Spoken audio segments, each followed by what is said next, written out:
You'd love to own a Caravan? The prices of the new one are just beyond your budget. And that's where we say look at this series, because we'll look at pre-owned vans. This one, for example, is a mere £7,500. It's a Coachman Amara, it's a 2-berth, and it's got some intriguing features. The question is, what does it lack that you'd find on one of the latest ones? Well, the first thing I notice is that on the fairing, you certainly couldn't stand on that to clean dead flies off the top, whereas on the latest Coachmans, you have a little step you can stand on. There is a feature I'm especially find notable, and that is the guttering across there. Hey, it's rained all morning, seriously. And the guttering has been great, and you don't get one like that on a modern van. It projects beyond the sides, so the water discharges well away from the sides and doesn't leave black streaks. There's something around the back, though, that I find less pleasing. Let's go and look. Positioning the wastewater outlets in the centre at the back is a silly idea that nowadays is never followed, simply because when you park on a slope, you can actually find difficulty getting the wastewater containers underneath, and therefore they're situated more sensibly on new models on a sidewall.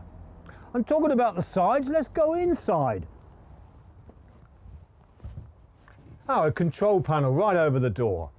Not like the latest ones, which are all touch screens and digital readouts. This one's got on-off switches. Between you and me, some people of my age prefer on-off switches. They're so simple. Smoke alarm, of course, but what we haven't got is a CO alarm, and that's mandatory in the very latest vans.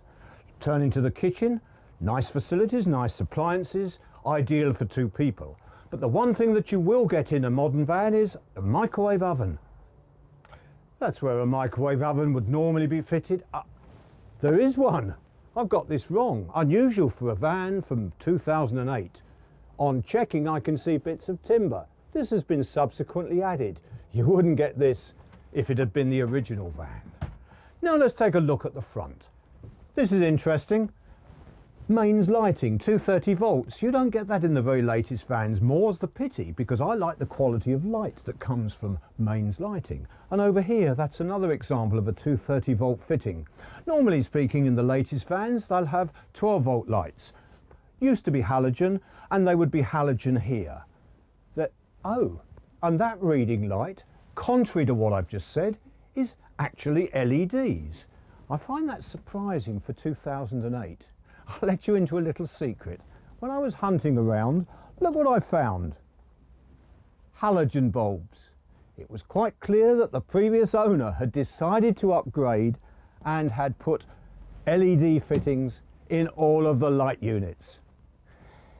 On the lighting theme, under here, electrically speaking, there's a system that I know is of a very high quality. It's got all the fuses, the switches for mains, and the one thing that does disappoint me is that I can only count up to 1, 2, 3, 13 amp sockets. On some of the very recent Caravans, there might be 4, 5 or even 6. So that's the 2008 Coachman Amara. If you were to buy the latest Coachman, you'd certainly have 1 or 2 extra features. But did you notice how that the person who'd previously owned this had managed to upgrade with a microwave, with LED lights? Perhaps you could do the same thing if you bought an older Caravan.